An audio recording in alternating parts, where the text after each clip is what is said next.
Hello everyone, welcome to the second part of our video, how to spot deception. Today we'll be talking about two main types of lies. One is called the regular lies and the other is called the powerful lies. We all are regular liars. Powerful liars are those whose motivation to lie is reward seeking. They are mainly focused on the reward they get after lying. Such powerful liars even pass polygraph test. A polygraph is a machine which are used all over the world to detect lies. In fact, a polygraph test is not to detect lies. They are actually is used to detect the little variations that takes place within our body in regard to our stress and in regard to our anxiety that we face at that particular moment when we lie. Okay, well, gentlemen, let's find out why we lie. According to Joseph Tessie, a researcher at a Boston college, he concluded that there are 6 reasons why we lie. Number 1, protective lies. These lies are spoken to protect the reputation of the liar or even the victim from undue harm.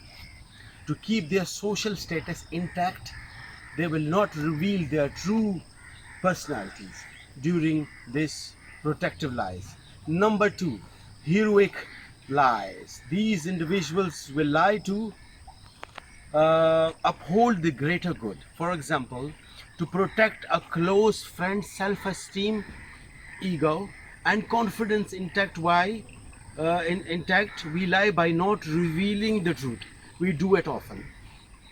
Number 3, playful lies. Playful liars exaggerate their stories in order to provide a means of entertainment for listeners. Like, for example, comedians do it on stage. We usually see it. Number 4, ego liars. Ego liars will cover mistakes in order to protect their reputations or status. Number 5, gainful liars. These are people who lie for personal gains. Number 6, malicious liars. These are the individuals who are out to seek revenge and harm others due to psychological challenges.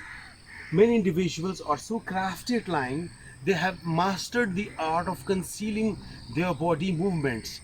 These powerful liars are emotionally tuned to transmit verbal and non-verbal signals congruently even when they are lying. Such people take joy from lying.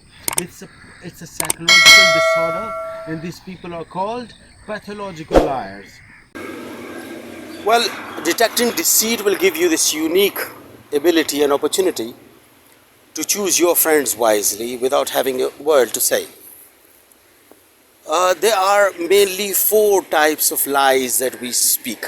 Number 1, false statement. Sharing completely 180-degree opposite wrong information intentionally. For example, if somebody asks me, where are you right now? And I say, I'm offering my prayer in a mosque. Number 2, lying by embellishment. The lies that we speak on our CVs, social media, just to portray ourselves being cool, rich, powerful, or eligible bachelors. Number 3, lying by distortion. Lying by distortion means half truth and half lies that I speak, just to make my listener not capable to make my picture correctly. Number 4, lying by omission. This is one of the most powerful type of lies. It's a kind of lies that when I'll speak these kind of lies, I'll speak the truth, all the truth, but actually I will not touch those part of my statements about which I'm sure of that I will lie about. So I'm not touching that aspect, and you're not asking, so I'm not touching it. So actually we just don't talk about it. We those speak the truth, but we stay away from touching the sensitive part. The easiest to do, but the hardest to detect. So a person has to be sharp to adopt this lie. When a person lies, his whole body goes into a ball of anxiety. But if you are a little observant, you will be able to detect these small changes that occur in his body. Now I'm going to teach you all one by one. I hope you are getting what I'm trying to share, because after all, communication is not what I'm saying. Communication is how you are perceiving me, how I'm being perceived. Although words may speak their version of the truth, the body never lies. That we have to believe. When we say body never lies, I mean to say our body language cannot lie. John Napier said once, and I quote, "If language was given to men to conceal their thoughts, then gestures are there to disclose it." As we know, deceit is the act of covering up the way you truly feel through seeking control. Mostly this urge for control is executed in a sloppy manner, leading to dominant coups that signal deceit. Whether it's a large lie or a little one, white liars, so-called white lie, results of dishonesty come with a variety of consequences. Essentially, people lie as a subconscious form of protection. They are either hiding their negative behavior, protecting themselves or their reputation. Sometimes when a person exaggerates a story, he may be attempting to protect the fact that his life is truly boring and he is trying to show others how cool and enjoyable, full of life kind of life he has. Let me tell you some of the other interesting thing. When women lie, they look busy or angry, and their anger is mostly visible in their eyes. The other changes that you will see in women when they lie, the rate, the speed of their words per minute actually increases, and their body gets into some jerky moments when they talk. Well, we all wish to know a person genuinely. We want to be shared all the true and honest information, don't we? When we behave genuinely nice with people, it becomes so hard for him not to be nice with us in response.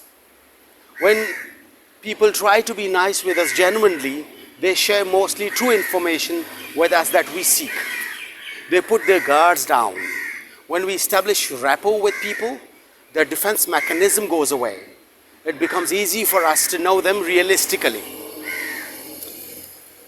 So establishing rapport is very important to detect deception. There are 3 powerful ways to build rapport. Number 1, genuine smile. A smile that involves all your facial muscles, including the muscles around your eyes. I mean, a smile that involves your eyes as well is called a genuine smile. And we all must know a smile is always contagious. I mean, you smile, the person who is receiving that has to smile in response, just like yawning. Number 2, find common grounds. Even our religion says when you interact with somebody from the other faith, you first talk about those points which are common between you and them. So find common ground. There can be many common things between you and the other person you are trying to establish your rapport with. Number 3, share something personal. You know, sharing something personal with somebody means you are indirectly telling that person that you really trust him. So if you tell a person that you trust him, he would definitely share something personal with you, and to portray, to tell you, to signal you that he trusts you as well. Now let's discuss some very common verbal and non-verbal signals and cues to detect deception. Number 1, facial leakages. When our inner emotions are not what we are trying to portray outward, we leak. Mean our inner emotions are not in par with what we are saying, we leak, and that leakage is visible everywhere. When we lie, we need to put in efforts to keep it that way, to make people accept those lies. So when we try to do it, we leak so much on our faces. People trying hard in court or graveyard or to look sad and gloomy when actually they are not. And that becomes very much visible on their faces and their whole body. So when we say an actor has to be a powerful liar, though people call them excessively sensitive, so be it sensitive liars. They have to be a good liar to be a good actor after all. Number 2, incongruous body language. When our body and language do not coordinate, do not synchronize with each other, you are looking extremely pretty, but at the same time my head movement say, no, you are not. Like for example, if you ask me, am I looking pretty? And I say, yes, you are looking very pretty. If you remove the sound, it means my head say, no, you're not. So if my body is not in congruence with what I'm saying, it means there are incongruence in my body and my language. Shoulder shrug. Shoulder shrug is a universal signal of uncertainty of something that you don't know. If I say I don't know, it means I really don't know. If you ask me whether you will be with me in that tough time, will you help me in that particular time? And I say yes, I will help you, it means I will not. Because shoulder shrug is something that I don't know, is something I'm not sure about. Ask a simple yes or no question from a person. A liar will always feel difficulty to answer your simple yes or no question, because he has to take up time to make up stories to tell you that simple question, or to convey, just to convey that. Taking time in response. A liar will always drag a question to reply by using wow, etc. to even simple questions. Where were you last night? You want to know where I was last night? Why do you want to know where I was last night? You want to know where I was last night. Actually, these are the tactics that he actually is trying to take from you to make up their stories. And last, verb tense change. When a liar is speaking, he is actually speaking or narrating something that has happened in the past. So when he drag that event from the past and explain it to you in the present right now, he forget that verb tense change. So sometimes he goes into the past tense, and sometimes he goes into the future, and sometimes in the present tense. So you have to be very observant while he speaks. We don't know, and no research has proved it yet, but a liar will always quantify things in 3. I love you for 3 reasons. I hate you for 3 reasons. Why do you want to join this job? There are 3 reasons that I want to join this job. I don't know, but this number 3 is one of the most favorite numbers of a liar. Repeated touching of mouth, throat, ears and chest indicates nervousness. Doing so means they are protecting themselves from the truth. Well, in addition, some verbal cues also point towards deception, like excessive repeating, stuttering and clearing of the throat are key signs of nervousness. They are in fact desperately trying to buy time to respond. The head can offer a slight indication of a person beginning to lie.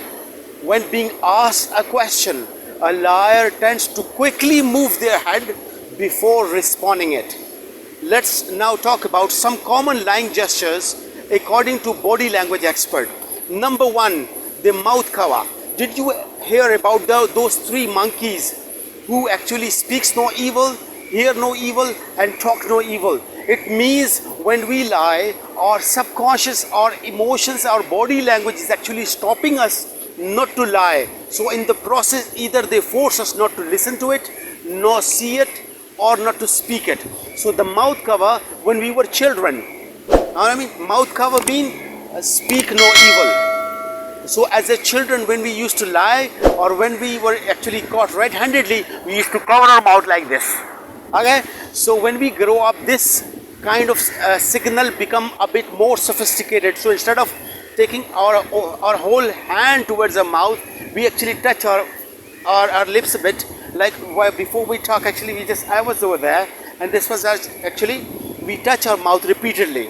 Number 2, the nose touch. Actually, scientists have discovered that there is this chemical by the name catecholamine, that when we lie, it actually swells the tissue inside our nose, and the blood flow inside our nose increases, and it makes us feel our nose a bit bigger, but at the same time itchy as well. So when we lie, we actually scratch our nose a bit. Like Bill Clinton, during his testimony, he speaks, I did not have a sexual relationship with that lady. Right?